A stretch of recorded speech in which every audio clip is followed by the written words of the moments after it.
Good day, friends. Welcome to Second Sight. Every week, we will revisit one remarkable movie, not to review it, not to rate it, but to discover what it quietly reveals about life.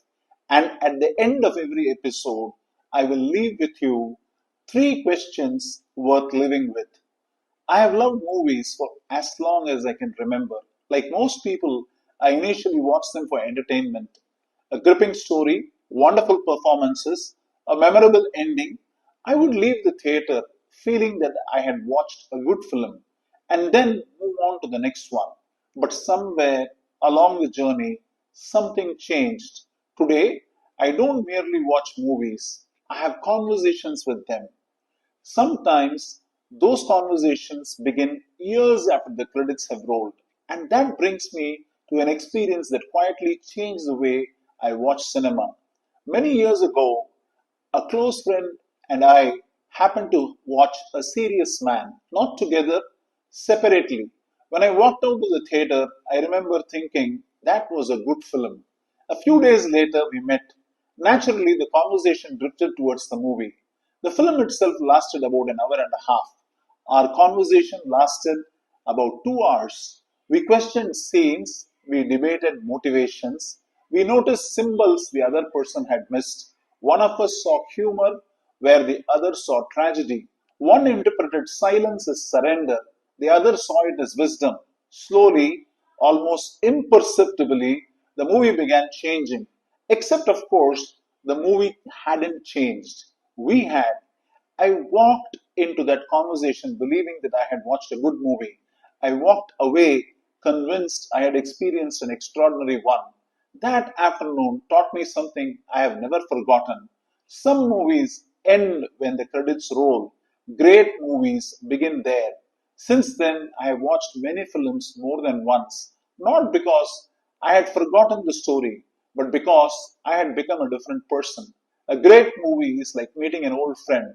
The friend hasn't changed, you have, and somehow the conversation becomes richer each time.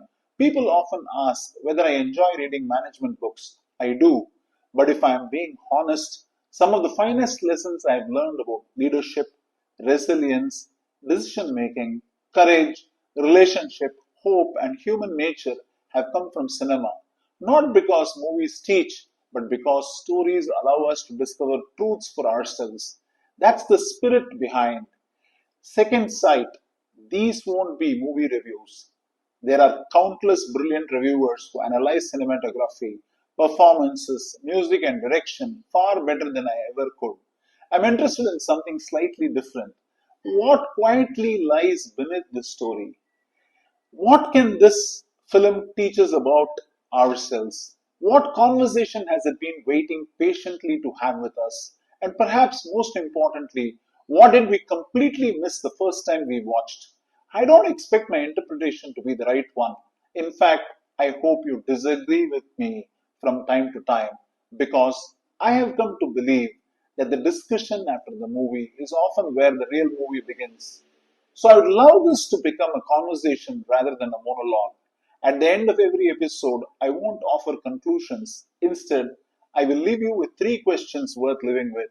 Not questions that demand immediate answers, questions that may quietly accompany you for days or perhaps even years. If they make you look at the movie differently or look at your own life differently, then this series has served purpose. Next week, we begin with the remarkable The Shawshank Redemption, a film most people remember as a prison break story. I remember it as something entirely different. Until then, keep watching, keep wondering, and remember great movies reveal themselves slowly.